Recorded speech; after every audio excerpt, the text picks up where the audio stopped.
Namaste, myself Dr. Sheetal Gupta Halankar and welcome to my YouTube channel. Please like and subscribe my channel, please. So आज हम बात करते हैं acne, pimples या मुहासों की। ये बहुत ही सामान्य सी बीमारी है जिसका नाम हर किसी ने सुना है और कोई भी नहीं चाहता है कि उसके चेहरे पे मुहासे यानी कि पिंपल्स हो, लेकिन होते सबको है।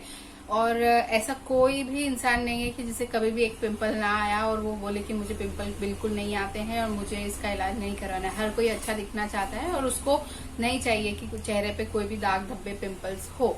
तो मेनली पिंपल्स जो है हमने देखा है जैसे कि 14 वर्ष की उम्र से लेकर 22 साल की उम्र तक ज्यादातर सभी मेल और फीमेल्स में पिंपल्स होते ही होते हैं। किसी को कम, किसी को ज्यादा होते हैं। इसके बहुत सारे कारण हैं जो हम डिस्कस करेंगे कि क्यों होते हैं। तो पिंपल्स तो क्यों होते, सबसे पहले पिंपल्स है क्या। तो पिंपल्स क्या है कि जब आपकी जो स्किन होती है, स्किन में तेल निकलने वाली एक छोटी छोटी ग्रंथियां होती हैं जिनको सीबेशियस ग्लैंड बोलते हैं।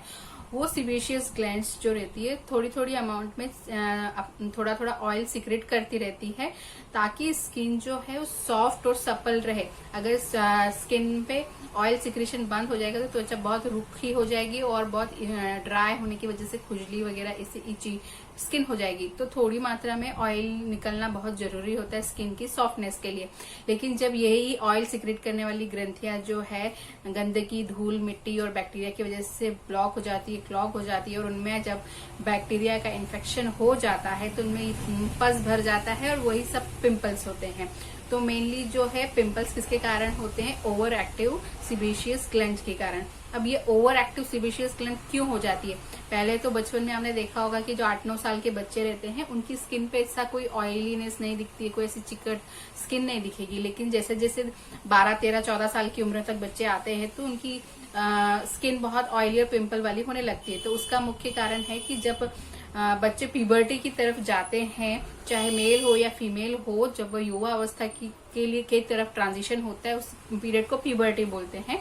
तो उस प्यूबर्टी की जो एज में एंड्रोजन हार्मोन का सिक्रेशन मेल और फीमेल दोनों में होने लगता है और एंड्रोजन हार्मोन्स की बढ़ने के कारण, उसकी वृद्धि के कारण जो सीबेशियस ग्लैंड्स होती है ऑयल सिक्रेट करने वाली, उनका मुंह जो है वो बढ़ जाता है, उनका आकार बढ़ जाता है जिसकी वजह से उनका जो है तेल निकालने का प्रक्रिया उनकी बढ़ जाती है, ज्यादा सिक्रेट करने लगती है ऑयल। और उस ज्यादा ऑयल के सिक्रेशंस की वजह से उनमें गंदगी जमने और इन्फेक्शन होने के चांस बढ़ जाते हैं और पिंपल्स होने शुरू हो जाते हैं। अभी किसी को पिंपल्स ज्यादा आते हैं, किसी को कम आते हैं। तो इसका एक मेन कारण उनका जेनेटिक कॉन्स्टिट्यूशन भी होता है। अगर माता पिता को ज्यादा पिंपल आए हैं तो बच्चों में भी पिंपल्स होने की टेंडेंसी बढ़ जाती है। दूसरा, आपका ऑयली स्किन कितना ऑयली स्किन है। अगर बहुत ऑयली स्किन है तो ऑब्वियसली पिंपल ज्यादा होंगे। और जो सामान्य या रुक्ष त्वचा वाले होते हैं, नॉर्मल स्किन और ड्राई स्किन वाले, उनको पिंपल्स थोड़े कम होते हैं।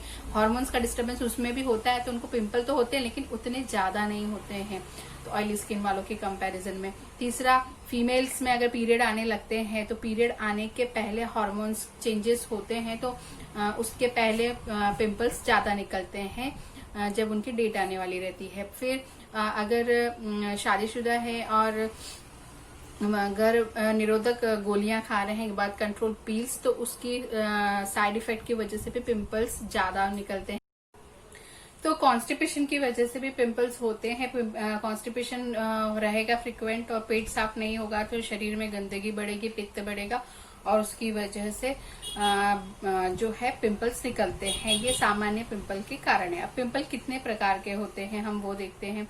तो पिंपल्स जो है, शुरू में स्किन बहुत ऑयली होना शुरू होती है और वो बहुत स्टिकी होती है और उसकी वजह से फर्स्ट सबसे पहले व्हाइट हेड्स होने की शुरुआत होती है। तो व्हाइट हेड्स जो रहते हैं, जो सीबेशियस ग्लैंड्स है, जो तेल निकालने वाली ग्रंथि है, उसमें ज्यादा तेल जो है वो जमा हो जाता है सीबम के फॉर्म में और गंदगी जमा हो जाती है तो उसको व्हाइट हेड्स बोलते हैं। ये जो हमारा जो टी जोन होता है, ये दोनों चिक, नोज, अपर लिप और चिन, ये एरिया को टी जोन बोलते हैं। तो ये एरिया जो होता है वो व्हाइट हेड्स और ब्लैक हेड्स के लिए एकदम प्रॉन एरिया होता है और इन एरिया में जब तेल वाली ग्रंथियां चोक हो जाती है तो व्हाइट हेड्स बनाती है। ये अभी क्लोज है, इसमें इन्फेक्शन नहीं है।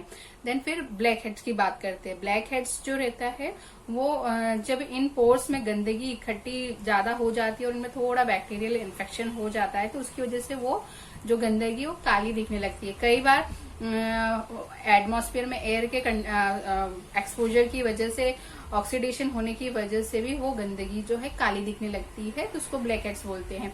और जो वो इतनी ज्यादा इकट्ठी हो जाती है कि वो स्किन के जो पोर्स है वो पोर्स से बाहर आने लगती है। व्हाइट हेड्स में स्किन पोर्स क्लोज थे, लेकिन ब्लैक हेड्स में आपके पोर्स ओपन हो गए हैं और गंदगी बाहर आ रही है। उसके बाद में हम देखते हैं पेप्यूल्स और पस्ट्यूल्स के फॉर्म में जो पिंपल्स होते हैं, मतलब कि अगर गंदगी से बहुत ज्यादा ब्लॉक हो गए हैं और उसमें इन्फेक्शन हो जाता है, एक्ने वल्गरिस का इन्फेक्शन उसमें बैक्टीरिया का हो गया, तो पीले और थोड़े लाल वाले पिंपल्स हो जाते हैं। पर पिंपल्स थोड़े दूर दूर रहते हैं। सिंगल पिंपल, येलो फोड़ी फुंसी जो होती है वो पेप्यूल्स और पस्ट्यूल्स के फॉर्म में होती है, थोड़ा पस उसमें जमा रहता है।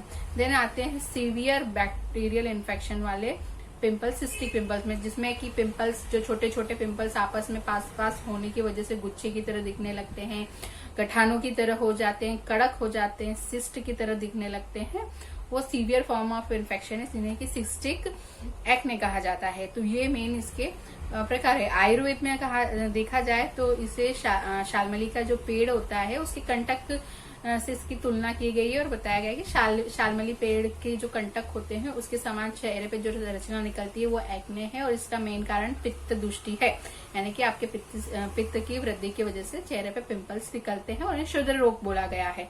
अब इसके इलाज की हम अगर बात करें तो इस वीडियो में हम केवल बेसिक ट्रीटमेंट और एलोपैथिक ट्रीटमेंट की बात करेंगे। आयुर्वेदिक ट्रीटमेंट बहुत लंबा जाएगा, उसके लिए मैं सेपरेट वीडियो बनाऊंगी, तो आप अगला वीडियो देखिए।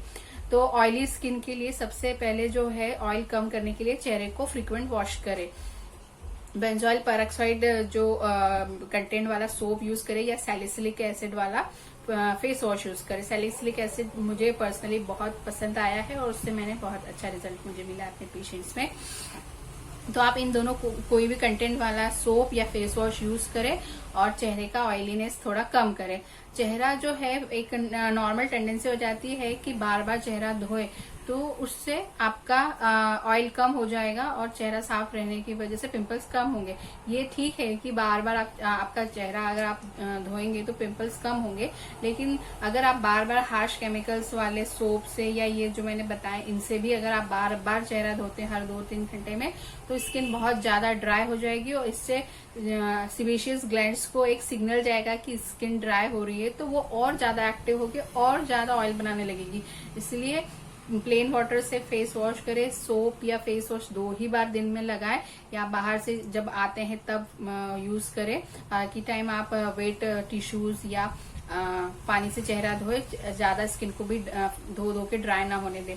फिर मॉइस्चराइजर जरूर रात में सोते वक्त लगाए, या फेस वॉश करने के बाद चेहरा ज्यादा ड्राई हो रहा है तो एक मॉइस्चराइजर जरूर लगाए, वरना ज्यादा ड्राई स्किन ज्यादा ऑयल सीक्रेट करती है, स्किन ज्यादा खराब होती है। तो ये 2 बेसिक कंटेंट वाले आप फेस वॉश इनिशियली डेज में शुरू करें तो आपकी स्किन की ऑयलीनेस कम हो जाएगी। फिर पिंपल्स के लिए जो ब्लैक हेड्स होते हैं या व्हाइट हेड्स होते हैं, तो व्हाइट हेड्स के लिए ज्यादातर रेटिनॉइड्स की क्रीम यूज किए जाते हैं जो स्किन का टेक्सचर सुधारते हैं और ऑयल्स का सिक्रेशन कम करते हैं, सिबेशियस ग्लैंड्स को क्लोज करते हैं, पोर्स को क्लोज करते हैं, तो सिक्रेशन कम होने की वजह से व्हाइट हेड्स की और ब्लैक हेड्स की समस्या कम हो जाती है। रेटिनॉइड क्रीम्स के अपने साइड इफेक्ट है, सूट करने पे भी डिपेंड करता है, तो डॉक्टर की सलाह से ही वो यूज करें। देन आप ऑयल बेस जो क्रीम्स होते हैं या कॉस्मेटिक्स होते हैं वो यूज ना करें। एक्वा बेस कॉस्मेटिक्स यूज करें। ऑयल बेस कॉस्मेटिक पोर्स को और क्लोक कर देते हैं, बंद कर देते हैं, तो वो यूज ना करें। या आप मेकअप वगैरह ज्यादा करते हैं तो रोज रात में मेकअप जरूर होता है, फेस अच्छे से वॉश करके मॉइस्चराइजर लगा के ही सोए। फिर पिंपल्स जब ऐसे पीले वाले होने लगते हैं तो उसके लिए जो है क्लिंडामाइसिन या निकोटिनामाइड के क्रीम्स आते हैं जो लोकल एप्लीकेशन के लिए डॉक्टर प्रिस्क्राइब करते हैं, तो आपकी स्किन के अकॉर्डिंग डॉक्टर से आप सलाह लेके वो क्रीम यूज कर सकते हैं, तो उससे सुपरफिशियल आपका इन्फेक्शन जो है वो कम हो जाएगा। देन स्किन के लिए ये सिस्टिक जो होते हैं या इन्फ्लामेटरी बड़े बड़े पिंपल होते हैं जहां जिसमें सीवियर इन्फेक्शन है, तो फिर उसमें मिनोसाइक्लिन या एजिथ्रोमाइसिन या डॉक्सीसाइक्लिन टाइप की जो एंटीबायोटिक्स होती है उनका भी डॉक्टर आपको प्रिस्क्राइब कर सकते हैं आपकी कंडीशन देख के। तो वो आपका जो है बैक्टीरियल इन्फेक्शन सबसाइड करके आपको एक्ने में इम्प्रूवमेंट जरूर देते हैं। पर ये सब आप डॉक्टरी सलाह से ले, किसी डॉक्टर को दिखा के ले। इसके अलावा जो एडवांस स्किन ट्रीटमेंट्स है उनको बेसिक केमिकल पिल्स कहा जाता है, वो भी काफी यूज की जाती है और काफी इफेक्टिव है। जैसे सैलिसिलिक एसिड पील होती है, वो परसेंट वाइज होती है, आपकी स्किन को देख के डॉक्टर धीरे धीरे परसेंट बढ़ाते हैं। तो उससे जो बहुत ज्यादा पिंपल वाली स्किन रहती है उसमें बहुत ज्यादा फायदा हो जाता है। देन लैक्टिक एसिड पिल्स होती है और काफी सारी पिल्स है जो आपकी स्किन की कंडीशन को ध्यान में रखे डॉक्टर प्रिस्क्राइब करते हैं और उसका बहुत अच्छा रिजल्ट आता है और आप वो जरूर करवाएं, पर किसी डर्मेट के अंडर में करवाएं। और इसके अलावा जो सीवियर पिंपल्स होने लगते हैं, क्योंकि पिंपल्स में क्या होता है कि अगर बड़े बड़े सिस्टिक पिंपल या बहुत पस वाले बार बार पिंपल्स होते हैं तो उनके फूटने की वजह से या उनके हीलिंग प्रोसेस के दौरान आपकी स्किन में बहुत गड्ढे हो जाते हैं, स्किन रफ हो जाती है, अनइवन स्किन हो जाती है। तो ऐसी कंडीशन में जिसमें कि स्किन में गड्ढे ज्यादा होने लग गए हैं तो उसको फिर लेवल में लाने के लिए, उसको एक स्मूथ करने के लिए लेजर ट्रीटमेंट भी किए जाते हैं कि लेजर्स की मदद ली जाती है पिंपल्स को सबसाइड करने के लिए और स्किन के जो गड्ढे हैं उनको भरने के लिए। देन माइक्रोडर्मा एब्रेजन करके भी ट्रीटमेंट होता है जिसमें कि अनइवन स्किन और गड्ढे वाली स्किन जो रहती है उसको ठीक करने के लिए यूज किए जाते हैं। तो बहुत एडवांस इसका ट्रीटमेंट चालू हो गए, लेकिन बेसिक जो है वो मैंने आपको बता दिया कि ये आप कर सकते हैं। और आप पानी ज्यादा से ज्यादा पिए। अगर आपको लगता है कि पीरियड आने से पहले पिंपल्स ज्यादा बढ़ते हैं तो उस कंडीशन में आप आयुर्वेदिक किसी डॉक्टर की सलाह से कुछ आयुर्वेदिक जो वुमेन टॉनिक्स होते हैं उसको स्टार्ट करें। उससे आपकी स्किन में और आपके पिंपल्स में बहुत इफेक्ट आ जाता है। जैसे अशोका रिस्ट है या मेरी सहेली, इस टाइप के जो फीमेल जो टॉनिक्स है उससे हार्मोन जो है वो सेटल हो जाते हैं और उनसे पिंपल आने कम हो जाते हैं। तो आप किसी भी आयुर्वेदिक डॉक्टर की सलाह से वो स्टार्ट कर सकते हैं। फिर बेसिक हाइजीन आप रखें, फेस वॉश वगैरह करें, पानी खूब पिए, फ्रूट्स, वेजिटेबल, सैलेड्स, ये चीजें ज्यादा खाए। अच्छा न्यूट्रिशन चेहरे पे ग्लो देता ही देता है। हाई प्रोटीन डाइट खाए और फ्रूट्स का सेवन ज्यादा से ज्यादा करे तो स्किन बहुत ग्लो करेगी आपकी। अगर पिंपल्स ज्यादा होते हैं और आप आयुर्वेदिक ट्रीटमेंट लेना चाहते हैं तो नेक्स्ट वीडियो में पिंपल्स का जो है आयुर्वेदिक ट्रीटमेंट बताया गया है, तो आप वो वीडियो जरूर देखें। वीडियो देखने के लिए धन्यवाद। मेरा चैनल लाइक करें, सब्सक्राइब करें। धन्यवाद।